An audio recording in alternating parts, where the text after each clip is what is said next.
Desde o início, eu escutava com irritação. Depois dessa exclamação sua, cheguei a perguntar: que é que o senhor está vendo de tão maravilhoso nessa profecia? Agora estamos no fim do outono e o seu cunhado não está morto. Ou o senhor me teria contado isto há muito tempo. Então a profecia não se realizou. Sem dúvida é isto, replicou, mas é isto que é maravilhoso. Meu cunhado tem paixão por lagostas e ostras, e no verão anterior, isto é, antes de minha visita à adivinha, ele teve um ataque de intoxicação por ostras, do qual quase morreu. Que é que eu iria dizer em face disto? Apenas pude sentir-me aborrecido por esse homem altamente instruído, que ademais havia passado por uma análise bem-sucedida, não conseguir ter uma visão mais clara de sua situação. Quanto a mim, a acreditar que é possível calcular o início de um ataque de intoxicação por lagosta ou ostras com base em tabelas astrológicas, prefiro supor que meu paciente ainda não vencera o ódio que sentia por seu rival, cuja repressão anteriormente o levara a adoecer, e que a adivinha simplesmente estava expressando a expectativa dele mesmo, abre aspas, um gosto desse tipo não é de se desistir, e um dia, de qualquer modo, vai chegar o fim dele, fecha aspas.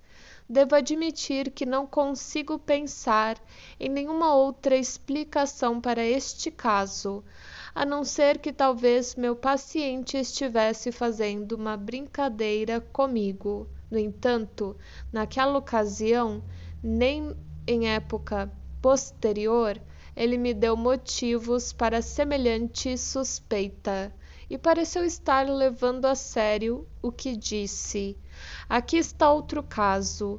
Um senhor jovem que ocupava uma posição de destaque foi envolvido numa liaison com uma demi-mondaine, a qual se caracterizava por uma compulsão curiosa. De tempos em tempos, ele era obrigado a provocá-la com comentários irônicos e insultuosos até ela se sentir em completo desespero. Quando ele a levava até esse ponto, aliviava-se, reconciliava-se com ela e dava-lhe um presente, mas agora queria ver-se livre da mulher.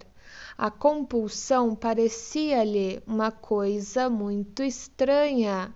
Percebeu que a liaison estava prejudicando sua reputação. Queria ter sua esposa e constituir sua família. Entretanto, como não podia livrar-se da demi-mondaine por suas forças, procurou o auxílio da análise. Depois de uma dessas cenas injuriosas, quando a análise já havia iniciado, ele a fez escrever algo num pedaço de papel a fim de mostrá-lo a um grafólogo. O informe que recebeu deste dizia que a escrita era de alguém em extremo desespero, que certamente cometeria suicídio nos próximos dias. É verdade que isso não ocorreu e a mulher continuou viva, mas a análise conseguiu afrouxar os laços dessa ligação. Abandonou a mulher e voltou-se para uma jovem moça, esperando poder vir a fazer dela uma boa esposa. Logo depois surgiu um sonho que só podia insinuar uma incipiente dúvida quanto ao valor da moça. Conseguiu uma amostra de sua escrita também, levou-a ao mesmo grafólogo e recebeu um veredicto da escrita dela, que confirmava suas apreensões. Com isso, abandonou a ideia de tomá-la como esposa, a fim de formar uma opinião a respeito dos informes do grafólogo, especialmente do primeiro. Devemos conhecer algo da história de nosso personagem. No início de sua mocidade, ele, de acordo com sua natureza impetuosa, se apaixonara arrebatadamente por uma mulher casada, ainda jovem, mas mesmo assim mais velha do que ele. Quando ela o rejeitou, ele fez uma tentativa de suicídio que, não pode haver dúvidas, foi empreendida a sério. Foi apenas por um fio que escapou da morte e só se recuperou depois de longo período de convalescença. Essa ação tresloucada, porém, causou profunda impressão na mulher que amava. Ela lhe concedeu seus favores. Ele se tornou amante dela e daí por diante permaneceu secretamente ligado a ela, servindo-a com dedicação verdadeiramente cavalheiresca. Mais de 20 anos depois, quando ambos haviam se tornado mais velhos, travessão, mas a mulher naturalmente envelhecera mais do que ele, travessão, despertou nele a necessidade de se desligar dela, de tornar-se livre, de levar a sua própria vida, de montar casa e constituir família. E ao lado dessa sensação de saciedade surgiu nele a profunda ânsia, há muito reprimida, de vingar-se de sua amante. Assim como uma vez ele havia tentado matar-se porque ela o desprezara, também desejava ele agora ter a satisfação de ela buscar a morte porque ele a abandonava. O amor que ele tinha, porém, era ainda muito forte para possibilitar que esse desejo se tornasse consciente nele, e não estava em condições de causar a ela dano suficiente para levá-la à morte. Dentro desse esquema mental, fez da Demi-Mondaine uma espécie de bode expiatório para satisfazer a sua sede de vingança. Incorpore vili, e ele passou a infligir-lhe todos os tormentos que podia esperar causassem nela o resultado que ele queria produzir em sua amante. Que a vingança se aplicava a esta revelava-se no fato de ele fazer desta, da amante, uma confidente e conselheira de sua liaison, em vez de ocultar dela a sua deserção. A desventurada senhora, que há muito tempo havia deixado de dar para receber favores, provavelmente sofreu muito mais com essas confidências do que a Demi-Mondaine com as brutalidades dele. A compulsão em relação a essa figura substitutiva de que se queixava e que o levou à análise, naturalmente havia sido transferida a ele a partir de sua antiga amante. Era dela que queria livrar-se, mas não podia. Não sou autoridade em assuntos de escrita e não tenho em alto conceito a arte de adivinhar o caráter a partir da escrita. Tampouco acredito na possibilidade de assim predizer o futuro do autor da letra. Os senhores podem ver, no entanto, seja o que for que se pense no valor da grafologia, não haver engano no fato de o perito, quando prometeu que o autor da letra da mostra que lhe era apresentada cometeria suicídio nos próximos dias, havia mais uma vez tão somente manifestado um poderoso desejo secreto da pessoa que lhe vinha fazer a consulta. Algo do mesmo teor aconteceu posteriormente no caso do segundo relato.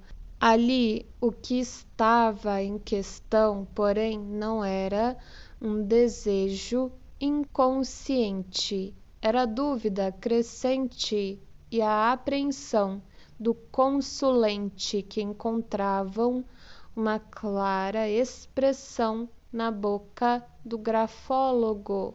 Aliás, meu paciente conseguiu, com o auxílio da análise, encontrar um objeto para seu amor fora do círculo mágico em que tinha sido enfeitiçado. Senhoras e senhores, ouviram agora como a interpretação dos sonhos e a psicanálise em geral elucidam o ocultismo. Mostrei-lhes com exemplos que, por sua aplicação, têm sido trazido à luz fatos ocultos que de outro modo teriam permanecido desconhecidos. A psicanálise não pode dar uma resposta direta à pergunta que, sem dúvida, mais lhes interessa: se haveremos de acreditar na realidade objetiva desses achados. O material revelado com sua ajuda, contudo, produz uma impressão que, sob todos os aspectos, é favorável a uma resposta afirmativa. O interesse dos senhores não se deterá neste ponto, entretanto, desejarão saber que conclusões se justificam pelo material incomparavelmente mais rico, no qual a psicanálise não tem qualquer ingerência. Mas nisso não posso acompanhá-los. Situa-se fora dos meus domínios.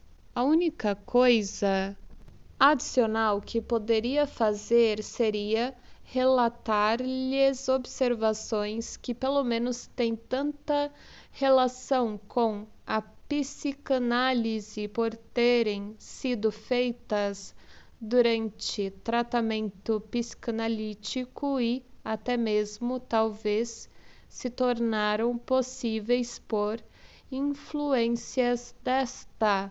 Contar-lhes-ei um desses exemplos. O exemplo que deixou em mim a impressão mais profunda, relatá-lo-ei extensamente e solicitarei a atenção dos senhores para um grande número de detalhes, embora ainda assim tenha de suprimir muita coisa que, em muito, haveria de aumentar a força de convicção da observação.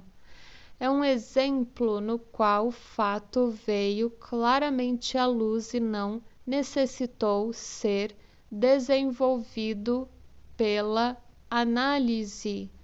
Ao discuti-lo, entretanto, não poderemos prescindir da ajuda da análise.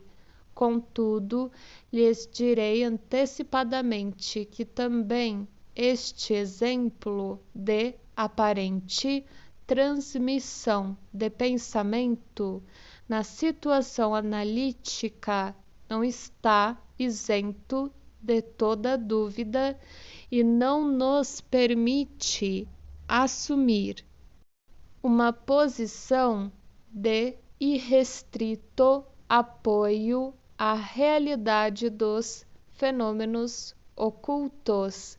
Ouçam, pois, num dia do outono do ano de 1919, cerca das 10h45 da manhã, o Dr. David Forsythe, que havia pouco chegara de Londres, enviou-me seu cartão de visita enquanto eu estava tendo uma sessão com um paciente. Meu prezado colega da Universidade de Londres, estou certo, não considerará indiscrição se dessa maneira revelo o fato de que passou alguns meses sendo iniciado por mim na arte da técnica psicanalítica.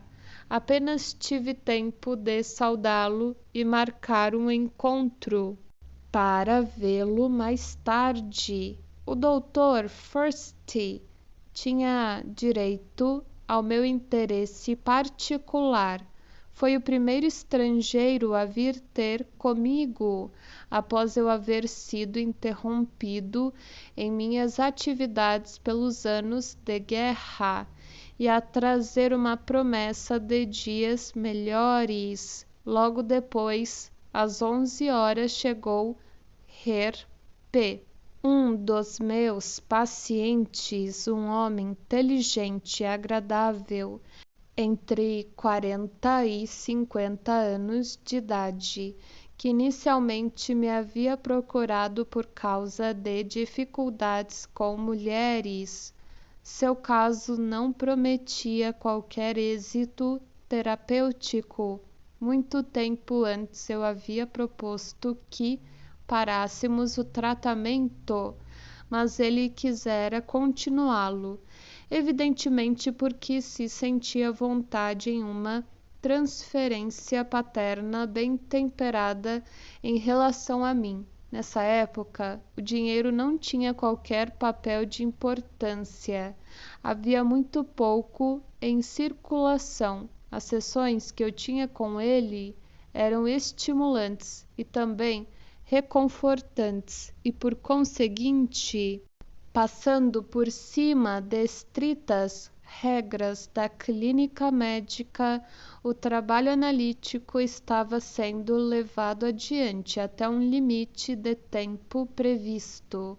Aquele dia, P. retornava a seus intentos de ter relações eróticas com mulheres e, mais uma vez, mencionava uma jovem linda, provocante e muito pobre, com quem ele sentia que poderia ter êxito se o fato de ela ser virgem não amedrontasse alguma tentativa séria por parte dele. Frequentemente havia falado nela antes, contudo, nesse dia, pela primeira vez, embora naturalmente ele não tivesse noção dos verdadeiros motivos do impedimento dele, disse-me que ela costumava chamá-lo Herr von Forsythe, ou seja, Senhor Cuidado.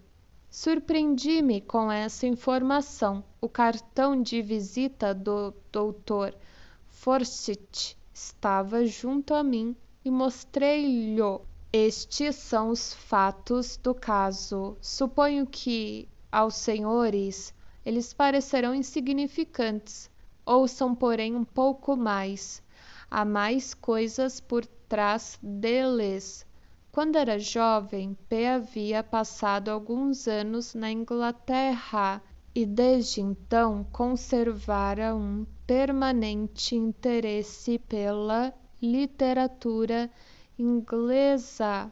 Possuía uma rica biblioteca inglesa e costumava trazer-me livros dela. Devo a ele um conhecimento de autores tais como Bennett e Galsworth, dos quais até então havia lido pouca coisa. Um dia emprestou-me um romance de Galsworth, intitulado The Man of Property, cuja ação se passava no seio de sua família, inventada pelo autor de nome Forsythe. O próprio Galsworth estava evidentemente fascinado com essa criação sua, pois em livros subsequentes repetidamente retornou aos membros dessa família e por fim coletou todas as histórias referentes a ele sob o título The Forsythe Saga. Apenas alguns dias antes da ocorrência de que estou falando, ele me trouxera um volume recente dessa série, o nome Forsythe, e tudo o que de típico o autor havia procurado incorporar nele tinha desempenhado um papel também em minhas conversações com P. E se tornara parte da linguagem secreta que tão facilmente se desenvolve entre duas pessoas que se veem muito. Ora, o nome Forsythe desses romances difere pouco do meu visitante Forsythe, e conforme é pronunciado por um alemão, os dois dificilmente podem ser distinguidos. E há uma palavra inglesa com uma significação, travessão, foresight, travessão, que também teremos de pronunciar da mesma maneira e que seria traduzida como Voraussicht ou Vorsicht. Assim, P realmente selecionara de suas preocupações pessoais exatamente o nome que, ao mesmo tempo, ocupava meus pensamentos como resultado de uma ocorrência da qual ele não tinha conhecimento. Isto parece tomar rumos melhores, concordarão os senhores, mas penso que ficaremos mais impressionados com o surpreendente fenômeno e até mesmo obteremos uma compreensão interna, insight, dos seus fatores determinantes se lançarmos a luz da análise sobre duas outras associações apresentadas por P durante a mesma sessão. Primeira associação: um dia na semana anterior, eu ficara esperando em vão por Herr P. às 11 horas, e então saí para visitar o Dr. Anton von Freund em sua pension. Surpreendi-me ao verificar que Herr P. morava num outro andar do mesmo prédio em que se localizava a pension. Com relação a isso, mais tarde, eu disse a P. que, em certo sentido, eu lhe havia feito uma visita à sua casa, mas sei claramente que não lhe disse o nome da pessoa que visitei na pension. E agora, logo depois de mencionar Herr von Vorsicht, ele me perguntou se talvez a Freud Torego, que estava dando um ciclo de conferências sobre inglês na Volksuniversität, era minha filha, e pela primeira vez durante nosso longo período de relacionamento, ele dava meu nome a forma distorcida, a que realmente eu me acostumei devido a autoridades, funcionários e tipógrafos. Em vez de Freud, ele disse Freund. Segunda associação: no fim da mesma sessão, contou-me um sonho do qual acordara com pavor, um verdadeiro Albtraum. disse ele. Acrescentou que havia não muito tempo tinha esquecido a palavra inglesa que significa isso, e quando alguém lhe perguntara, disse que a palavra inglesa para Albtraum era Amares Nest. Isto era absurdo. Naturalmente, prosseguia ele, Amares Nest significava algo incrível, um conto policial. A tradução de Albtraum era Nightmare. O único elemento comum a essa associação e a anterior parecia ser o elemento inglês. Porém, eu me lembrava de um pequeno incidente ocorrido cerca de um mês antes. P estava sentado junto a mim na sala quando outro visitante, um querido amigo proveniente de Londres, o Dr. Ernest Jones, chegou inesperadamente. Depois de uma longa separação, fiz a este um sinal para que entrasse na sala contígua, enquanto eu terminava a entrevista com P. Este, porém, o reconhecera imediatamente por causa de sua fotografia na sala de espera, e até expressar o desejo de ser-lhe apresentado. Ora, Jones é o autor de uma monografia sobre o Albtraum, ou seja, o pesadelo. Eu não sabia que P o conhecia. Ele evitava ler literatura analítica. Gostaria de inicialmente investigar com os senhores que compreensão analítica se obteve com os antecedentes das associações de P e com os seus motivos em relação ao nome Forsyth ou Forsyth.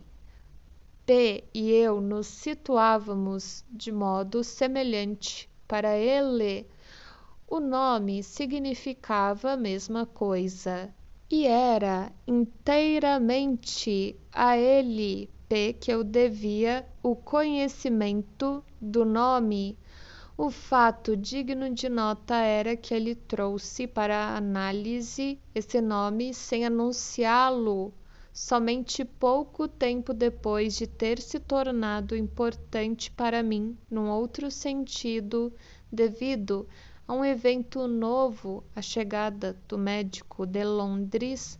A maneira pela qual o nome emergiu em sua seção analítica é talvez não menos interessante do que o fato em si. Ele não disse, por exemplo, abre aspas, o nome Forsyth dos romances que o senhor conhece acaba de me vir à mente, fecha aspas. Ele conseguiu, sem qualquer relação consciente com essa fonte, a partir daí juntar esse nome às suas próprias experiências e expressá-lo, travessão, coisa que poderia ter acontecido muito tempo antes, mas não acontecera até então. O que ele disse mesmo foi, pois, abre aspas, também eu sou um Forsyth. É como a namorada me chama, fecha aspas. É difícil deixar de perceber a mistura de exigência ciumenta e de autodesvalorização melancólica que encontra expressão no seu comentário. Não haveremos de errar o rumo se o complementarmos de uma forma como esta. Abre aspas, para mim é doloroso que os pensamentos do Senhor se ocupem tão intensamente com essa nova chegada. Volte para mim, afinal eu também sou um Forsyth. Travessão, embora é verdade, ou seja apenas um Herr von Forsyth, ou seja, cavalheiro do cuidado, conforme diz a namorada, fecha aspas. e com isso sua cadeia de pensamentos, passando pelas linhas associativas do elemento inglês, voltava a fatos anteriores capazes de fazer despertar os mesmos sentimentos de ciúme. Abre aspas. Uns dias atrás o senhor fez uma visita à minha casa, travessão. Que pena, não a mim, mas a Herr von Freund. Fecha aspas. Esse pensamento fê-lo distorcer o nome Freud em Freund. O nome Freud, o torego tirado do roteiro de conferências, deve entrar aqui porque, tratando-se de professora de inglês, proporcionou a associação manifesta. E agora veio a lembrança de um outro visitante, umas semanas antes, do qual sem dúvida estava com ciúmes, mas com este sentia que não podia competir, pois o Dr. Jones era capaz de escrever uma monografia sobre o pesadelo, ao passo que ele, quando muito, conseguia apenas ter tais sonhos. Sua menção do erro a respeito do significado de amares neste vem a se encaixar aqui, pois só pode querer dizer: afinal, não sou um verdadeiro inglês, assim como não sou um verdadeiro Forsyth. Não posso descrever agora seus sentimentos de ciúmes, nem como estando fora de lugar, nem como ininteligíveis. Ele havia sido avisado de que sua análise e, ao mesmo tempo, nossos contatos terminariam tão logo os discípulos e os pacientes estrangeiros retornassem a Viena. E foi realmente isto o que aconteceu pouco depois. O que realizamos, no entanto, foi determinada quantidade de trabalho analítico. A explicação das 3 associações apresentadas por ele na mesma sessão e originadas do mesmo motivo, e isto não tem muita relação com a outra questão, isto é, se essas associações podiam ter sido feitas sem transmissão de pensamento. Essa questão aplica-se a cada uma das 3 associações e, portanto, divide-se em 3 questões separadas. Poderia P ter sabido que o Dr. Forsyth acabava de me fazer sua primeira visita? Poderia ele saber o nome da pessoa que eu havia visitado em sua casa? Sabia ele que o Dr. Jones escrevera uma monografia sobre o pesadelo? Ou foi apenas o meu conhecimento acerca dessas coisas que se revelou em suas associações? Dependerá da resposta a essas 3 diferentes questões a eventualidade de minha observação permitir uma conclusão favorável à transmissão de pensamento. Deixemos de lado por um momento a primeira questão. As outras 2 podem ser elaboradas mais facilmente.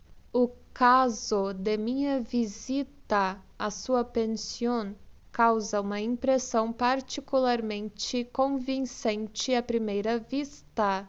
Estou certo de que em minha breve e jocosa referência à minha visita à sua casa não mencionei qualquer nome. Penso ser muito improvável que P tivesse feito perguntas na pension quanto ao nome da pessoa em referência. Preferentemente acredito que a existência dessa pessoa tenha permanecido inteiramente desconhecida para ele.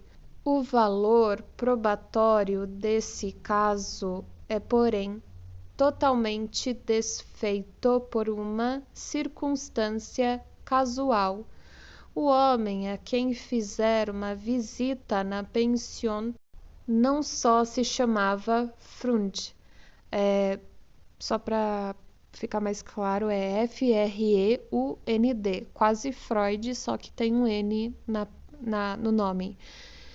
Era um verdadeiro amigo de todos nós.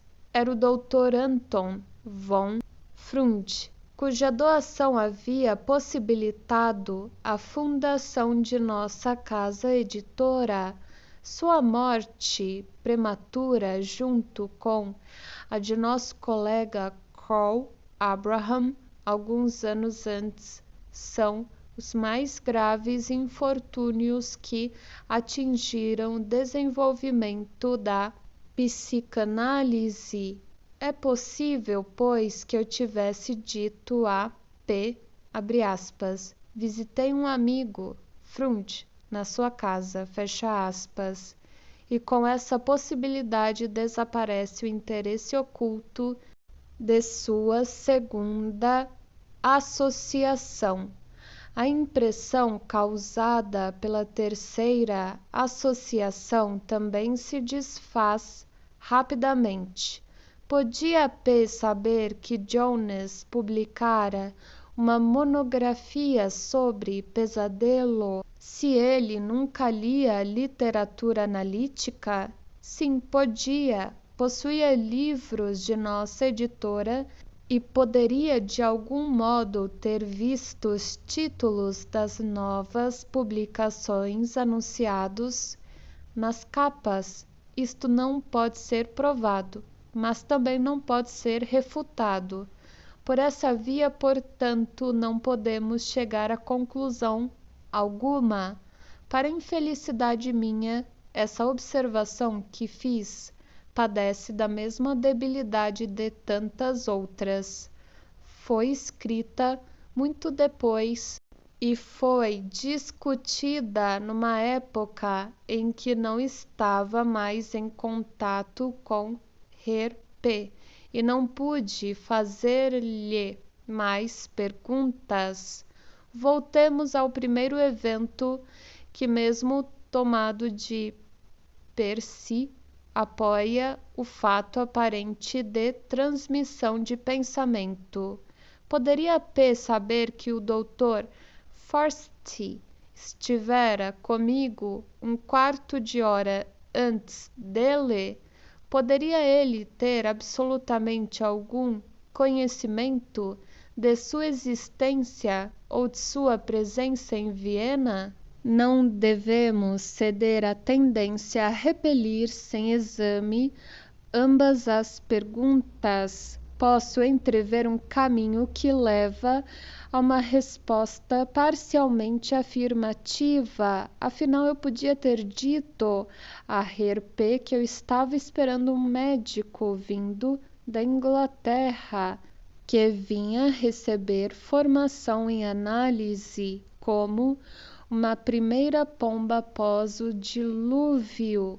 Isto poderia ter acontecido no verão de 1919, pois o Dr. Forsyth havia mantido entendimentos comigo por carta alguns meses antes de sua chegada. Posso até mesmo haver mencionado seu nome, embora isto me pareça muito improvável, em vista da outra conexão que o nome evocava nós dois. Uma discussão a respeito inevitavelmente deve ter tido lugar, e dela teria ficado algo em minha memória. Não obstante, tal discussão pode ter se dado e posso tê-la esquecido totalmente depois, de modo que isto possibilitou a emergência de Herr von Forsyth na sessão analítica surpreender-me como se fosse milagre.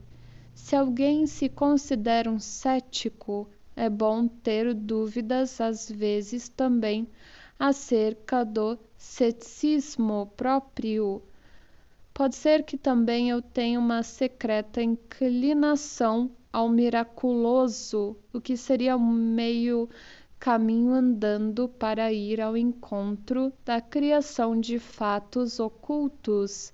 Se assim eliminarmos de nosso caminho uma das possibilidades miraculosas, há uma outra esperando-nos e é de todas a mais difícil. Supondo que Herr soubesse que havia um doutor Forst e que este era esperado em Viena no outono, como explicar que ele ficasse receptivo à sua presença justamente no dia de sua chegada e imediatamente após sua primeira visita? Poder-se-ia dizer que era uma casualidade, isto é, não há o que explicar, mas foi justamente com a finalidade de excluir a casualidade que discuti as duas outras associações de P, a fim de mostrar-lhes que ele realmente estava ocupado com pensamentos ciumentos a respeito de pessoas que me visitavam, ou se poderia, não desprezando a possibilidade mais extrema, aventar a hipótese de que P havia observado um especial estado de excitação em mim, do que, para dizer a verdade, eu mesmo não sabia nada, e tirou sua conclusão a partir disto. Ou Herr P, embora ele chegasse um quarto de hora depois de o inglês ter saído, encontrou-se com ele no breve trecho de rua que tanto um como o outro tinham de percorrer.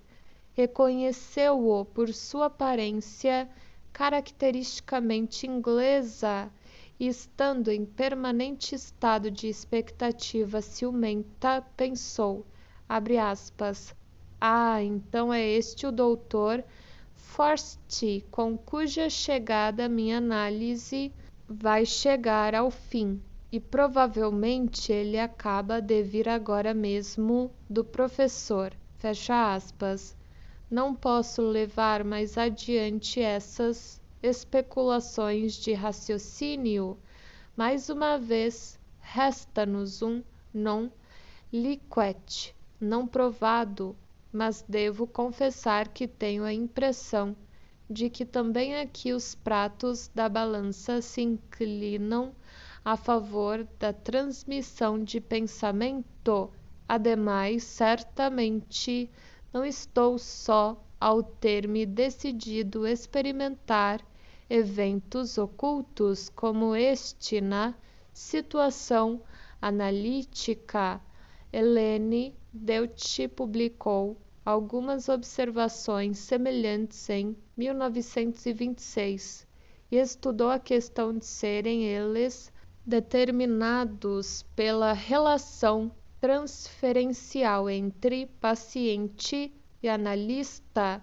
Estou certo de que os senhores não se sentirão totalmente satisfeitos com minha atitude referente a esse problema, com o fato de eu não estar inteiramente convencido, mas predisposto a me convencer. Talvez os senhores possam dizer para si mesmos, abre aspas, está aí mais um caso de um homem que fez um trabalho honesto como cientista durante toda a vida e ao ficar idoso tornou-se parvo, piedoso, ingênuo, fecha aspas.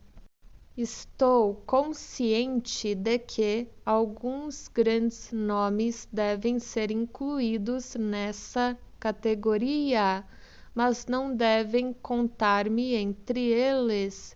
Pelo menos piedoso não me tornei, e espero que ingênuo também não. Apenas o que acontece é que se alguém durante toda a vida tratou de se abaixar a fim de evitar uma colisão dolorosa com os fatos, também na velhice ainda mantém as costas prontas a se dobrarem diante de novas realidades.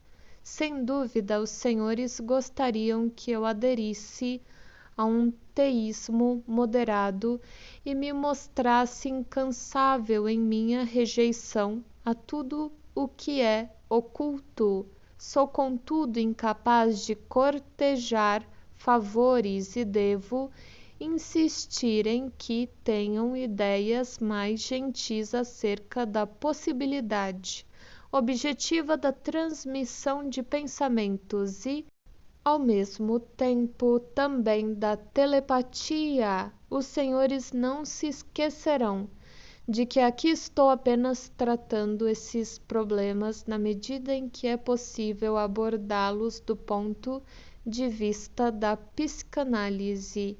Quando, pela primeira vez, eles ficaram ao alcance de minha visão, há mais de 10 anos também, eu senti o receio de uma ameaça contra nossa Weltanschauung científica, que eu temia estava fadada a dar lugar ao espiritualismo e ao misticismo, se partes do ocultismo se comprovassem verdadeiras.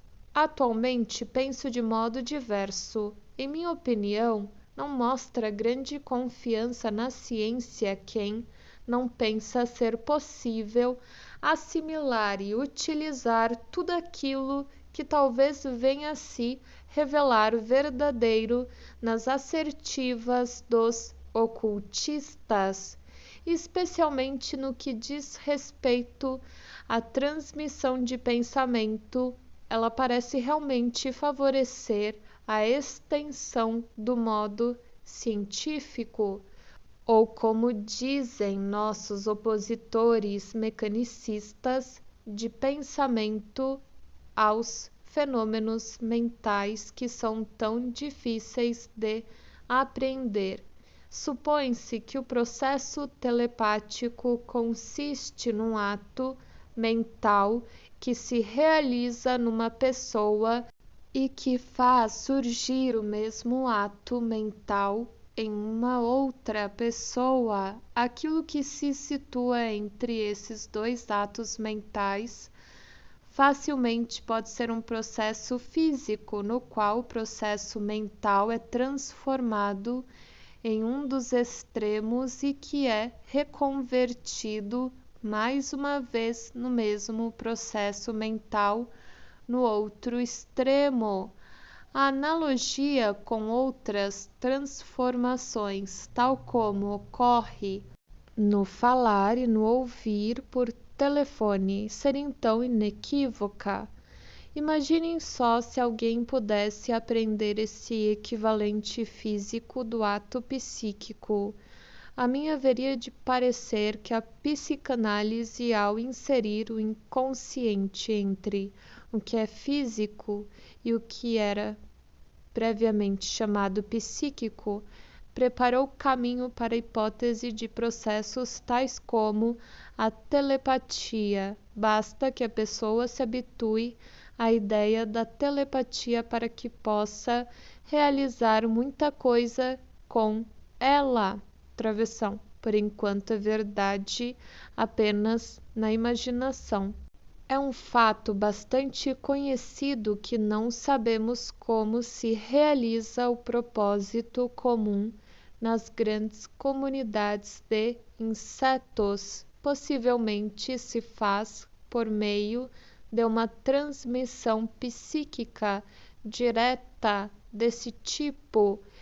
É-se levado à suspeita de que este é o método original arcaico de comunicação entre indivíduos e que, no decurso da evolução filogenética, foi substituído pelo método melhor de dar informações com o auxílio de sinais captados pelos órgãos dos sentidos.